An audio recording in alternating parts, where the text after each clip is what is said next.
3 جگہوں پر اپنے باپ کو اکیلا مت چھوڑنا۔ قسم ہے اللہ پاک کی، تمہاری قسمت کا ستارہ ڈوب جائے گا، تم ساری زندگی روتے رہو گے، پھر تمہارا شمار دنیا کے بدقسمت لوگوں میں ہوگا۔ قیامت کے دن کی جو عدالت ہوگی، پھر اس عدالت کے سامنے تمہیں گھسیٹا جائے گا۔ خدا را میرے بھائیو، اس عدالت سے ڈرنا، اس عدالت سے ڈرنا جس میں نہ وکیل ہوگا، نہ گواہ ہوگا، نہ دلائل ہوں گے، ایک ہی اعلان ہوگا، وَامْتَازُوا الْيَوْمَ أَيُّهَا الْمُجْرِمُونَ، اور اے مجرمو آج تم نیکوں کاروں سے الگ ہو جاؤ، اے بدبختو آج تم نیکوں کاروں سے الگ ہو جاؤ۔ جوانو، قیامت کے دن 2 طرح کے لوگ ہوں گے۔ ایک وہ لوگ ہوں گے جن کو قیامت کے دن عرش کا ٹھنڈا سایہ نصیب ہوگا، دوسرے وہ لوگ ہوں گے جن کو کہا جائے گا مجرموں کو ایک سائڈ پہ کر دو، مجرموں کو الگ کر دو، ان کے لیے عرش کا ٹھنڈا سایہ بالکل بھی نہیں ہے۔ جوانوں، کبھی ہم نے سوچا ہے کیا ہم ان لوگوں میں سے تو نہیں جن کو قیامت کے دن عرش کا ٹھنڈا سایہ نصیب نہیں ہوگا؟ اور کہیں ہم ان بدقسمت لوگوں میں سے تو نہیں جن کو قیامت کے دن ٹھکرا دیا جائے گا، دھتکار دیا جائے گا، عرش کا ٹھنڈا سایہ نصیب نہیں ہوگا۔ میں کہہ رہا تھا 3 جگہوں پر اپنے باپ کو اکیلا مت چھوڑنا۔ نمبر 1، جب وہ پریشانی میں ہو، جب اس کا دل بے قرار ہو، دل اداس ہو، دل بے اطمینانی کا سبب بنا ہوا ہو، جب وہ تنہائی کو گلے لگا کر رات کی تاریکیوں میں اٹھ کر بستر کے اندر سر چھپا کر خون کے آنسو رو رہا ہو، خدارا اس وقت بوڑھے باپ کا ساتھ مت چھوڑنا، بوڑھے باپ کا ہاتھ پکڑنا، اسے حوصلہ دینا۔ قسم ہے اللہ پاک کی، اگر تو چاہتے ہوئے بھی بوڑھے باپ کو سہارا نہ دے سکا تو اللہ بھی تجھے اس وقت ٹھکرا دے گا جب تجھے اللہ کے سہارے کی اشد ضرورت ہوگی، جب تجھے اللہ کی مدد کی اشد ضرورت ہوگی، میرا اللہ تجھے اس وقت ٹھکرا دے گا۔ نمبر 2، جب وہ بوڑھا ہو جائے، جب وہ کمزور ہو جائے، جب بوڑھا باپ بے طاقت ہو جائے، بے قوت ہو جائے، ارے وہ ساری زندگی کڑکتی دھوپ میں تتی ریت کے اوپر تیرے پیٹ کے لیے لکڑیاں چنتا رہا، اپنی چٹی داڑھی مٹی میں گھسیٹ گھسیٹ کے محنت مزدوری کرتا رہا کہ مجھے کچھ ملے نہ ملے، میرے بچے کو روٹی کا ٹکڑا مل جائے، میرے بچے کو کھانے کو کچھ مل جائے، ہائے اپنی رگوں سے خون نکالتا رہا، تیری رگوں میں ڈالتا رہا، اپنے منہ سے نوالا نکالتا رہا، تیرے منہ میں ڈالتا رہا۔ آج اگر اس کی کمر جھک گئی ہے، آج اگر وہ بے طاقت ہو گیا ہے تو صرف اسی وجہ سے کہ تیرے پیٹ کے لیے وہ وزن اٹھاتا رہا، وزنی بوریاں اٹھاتا رہا، اس لیے آج اس بیچارے کی کمر جھک گئی ہے۔ تو فرمایا جب باپ بوڑھا ہو جائے تو اس وقت بوڑھے باپ کا ساتھ مت چھوڑنا، ان کانپتے ہوئے ہاتھوں کو مت چھوڑنا، مت چھوڑنا جن کو چومنے سے اللہ خوش ہوتا ہے، اللہ کی رحمت جوش میں آتی ہے۔ نمبر 3، جب بوڑھا باپ بیمار ہو تو بیماری کی حالت میں بھی بوڑھے باپ کو اکیلا مت چھوڑنا، اپنا پیسہ بوڑھے باپ پر خرچ کرنا، اپنی حلال کمائی بوڑھے باپ پر خرچ کرنا، کیونکہ بوڑھے باپ کی رضا پر ہی میرے اللہ کی رضا ہے۔ بوڑھے باپ کی رضا جنت کا تالا ہے، جب تک تالا نہیں کھلے گا تو جنت میں نہیں جا سکے گا۔ ہائے دل کا زخم کبھی دکھایا نہیں جاتا، غم کا قصہ ہر بار سنایا نہیں جاتا، میرے بیٹے تو میرے چہرے کو جی بھر کے دیکھ لینا، کیونکہ بار بار کفن ہٹایا نہیں جاتا۔ آج بوڑھے باپ کے کان بیٹے کی آواز سننے کے لیے ترس رہے ہیں۔ بیٹا یورپ میں بیٹھا ہے، بیٹا امریکہ میں ہے، دبئی میں بیٹھا ہے، وہ اپنی فیملی سے تو بات چیت کرتا ہے، اگر نہیں کرتا تو بوڑھے باپ سے بات نہیں کرتا، کیونکہ بوڑھے باپ کی آواز اسے اچھی نہیں لگتی، بوڑھے باپ کا بولنا اسے اچھا نہیں لگتا، وہ بوڑھے باپ سے نفرت کرتا ہے، وہ بوڑھے باپ کے کلام سے نفرت کرتا ہے، بوڑھے باپ کی نصیحتوں سے نفرت کرتا ہے۔ جس راستے سے بوڑھا باپ آ رہا ہو بیٹا وہ راستہ چھوڑ دیتا ہے۔ بیٹا بوڑھے باپ سے بات کرنا گوارا نہیں کرتا، اس لیے کہ کہیں بوڑھا باپ مجھ سے پیسے نہ مانگ لے، بوڑھا باپ خرچ نہ مانگ لے، لیکن بوڑھے باپ کو پیسے نہیں چاہیے تھے، بوڑھے باپ کو بیٹے کی دولت نہیں چاہیے تھی۔ بوڑھا باپ تو اتنا کہتا تھا بیٹا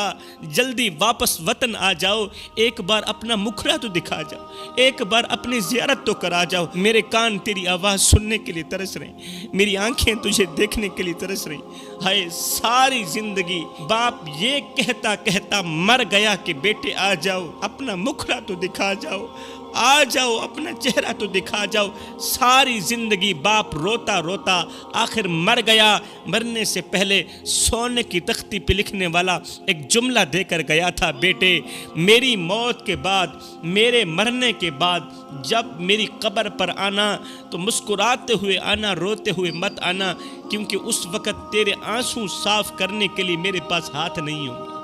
اس وقت تیرے آنسو پونچھنے کے لیے میرے پاس ہاتھ نہیں ہوں گے،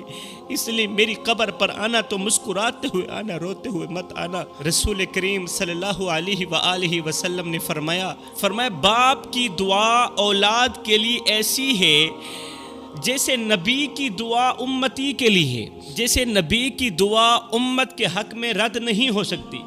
اسی طرح باپ کی دعا اولاد کے حق میں بھی رد نہیں ہو سکتی، ہر حال میں قبول ہوگی۔ باپ چاہے گنہگار کیوں نہ ہو، باپ بدکار کیوں نہ ہو، باپ عیاش کیوں نہ ہو، باپ بے نمازی کیوں نہ ہو، پھر بھی باپ کی دعا اولاد کے لیے اسی طرح ہے جس طرح نبی کی دعا امت کے لیے۔ چوتھے ملک میں بیٹھا ایک پردیسی بھائی کہہ رہا تھا میں اپنے باپ کا وہ بدقسمت بیٹا ہوں جو اپنے باپ کو گلے لگا کر اتنا بھی نہیں کہہ سکتا کہ ابا میں پریشان ہوں، ابا میں تکلیف میں ہوں، ابا پوری رات مجھے نیند نہیں آتی، دل بے چین رہتا ہے، دل بے قرار رہتا ہے، دل کی دنیا اجڑ گئی ہے۔ ابا رات کی تاریکی میں جب مجھے تیری یاد آتی ہے، جب تیری یاد ستاتی ہے تو میرے آنسو میرا ساتھ چھوڑ دیتے ہیں، روتے روتے مجھے ہچکیاں لگ جاتی ہیں۔ ابا یہ چوتھا ملک ہے، یہ پردیس ہے،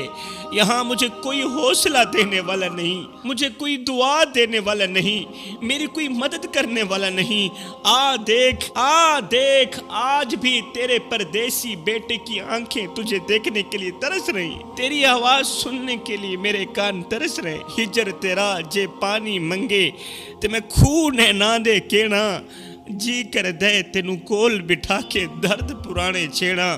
آج میڈیکل سٹور پر کھڑے ایک بوڑھے کے الفاظوں نے تڑپا دیا، کہہ رہا تھا دوائی سستی کرو، بیٹے سے پیسے مانگتے ہوئے شرم آتی ہے، دوائی سستی کرو، اولاد کے سامنے ہاتھ پھیلاتے ہوئے شرم آتی ہے، زیادہ پیسے مانگتے ہوئے شرم آتی ہے، جب بھی بیٹے سے پیسے مانگتا ہوں تو وہ گھور کے دیکھتا ہے، جب وہ مجھے آنکھیں پھاڑ کے دیکھتا ہے تو مجھے خیال آتا ہے کہ کہیں پیسوں کی وجہ سے میرا بیٹا مجھے باپ کہنا چھوڑ بھی نہ دے، کہیں پیسوں کی وجہ سے میرا بیٹا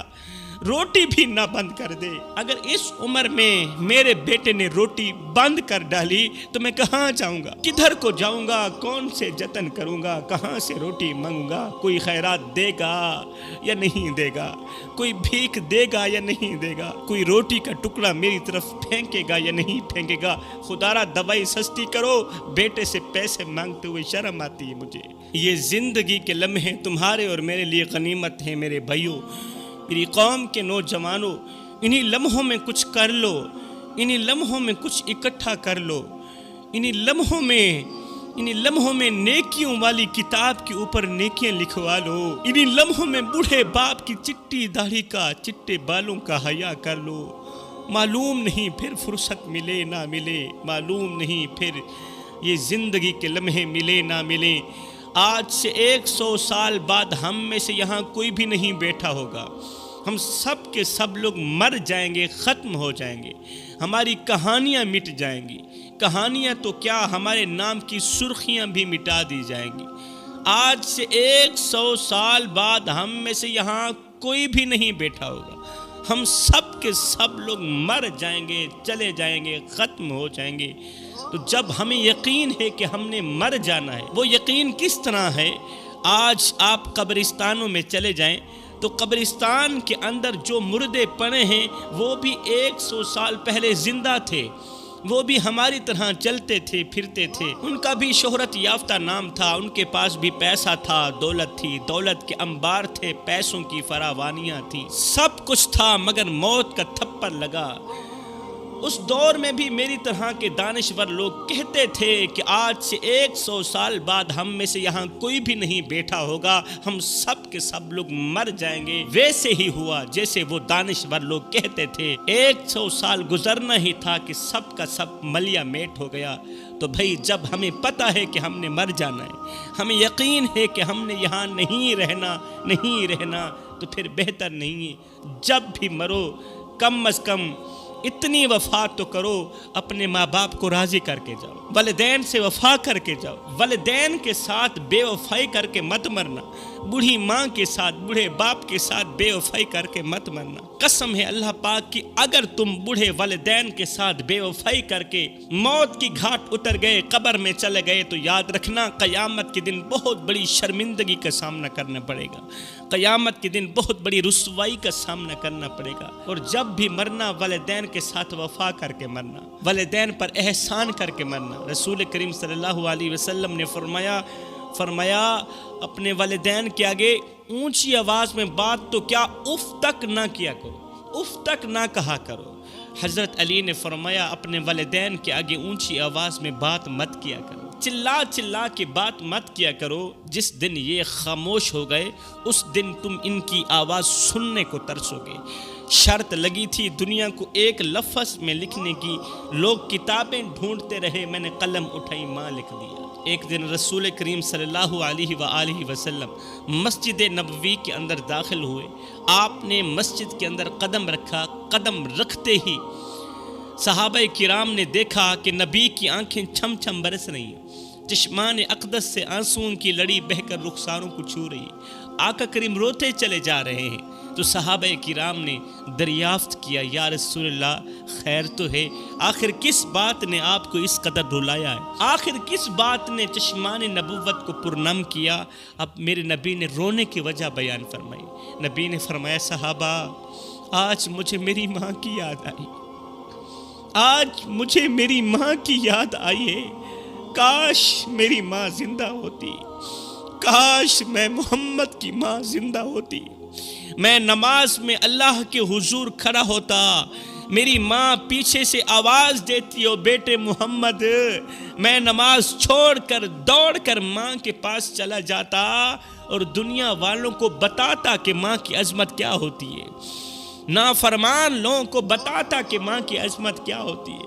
والدین کو دکھ دینے والے نوجوانوں کو بتاتا کہ ماں کی عظمت کیا ہوتی ہے۔ ماں کی عظمت تو یہ ہے کہ بیٹا نماز میں ہو، پیچھے سے آواز آ جائے تو بیٹے کو نماز چھوڑ کر بوڑھی ماں کی بات سنے، بوڑھی ماں کی بات سن کر پھر آ کر نماز شروع کرے، اور یہ ہے وہ نماز جو سیدھا قبولیت کا دروازہ جا کھٹکھٹاتی ہے۔ سیدنا علی المرتضیٰ شیر خدا کرم اللہ وجہ الکریم نے فرمایا زندگی میں کبھی فرصت ملے تو اپنے والدین کے ساتھ بیٹھ جایا کرو، ان سے ان کا حال چال پوچھ لیا کرو، ان کے دکھ سن لیا کرو، درد سن لیا کرو، دکھ درد سن کے ان کے سینے کا بوجھ ہلکا کر لیا کرو۔ فرمایا قسم ہے اللہ پاک کی، کل قیامت کے دن بوڑھے والدین کے ساتھ گزرا وقت تمہاری بخشش کا ذریعہ بنے گا، تمہاری مغفرت کا ذریعہ بنے گا۔ تو میں دعا کرتا ہوں اللہ ہمیں بوڑھے باپ کی چٹی داڑھی کا حیا کرنے کی توفیق عطا فرمائے۔ جوانوں زندگی میں کوئی ایسی گھٹیا حرکت مت کرنا، زندگی میں کوئی ایسا کالا کرتوت مت کرنا، کوئی ایسا گناہ مت کرنا کہ تیری گھٹیا حرکت کی وجہ سے تیرے بوڑھے باپ کی عزت والی پگڑی کسی کمینے کے پاؤں تلے نہ روندی جائے، تیری گھٹیا حرکت کی وجہ سے تیرے عزت دار باپ کی عزت والی پگڑی کسی کمینے کے پاؤں تلے نہ روندی جائے۔ کوئی ایسی گھٹیا حرکت مت کرنا کہ گلی محلے میں سر اٹھا کے چلنے والا تیرا باپ کہیں اس کا سر شرم سے جھک بھی نہ جائے۔ میں دعا کرتا ہوں اللہ ہمیں والدین کی خدمت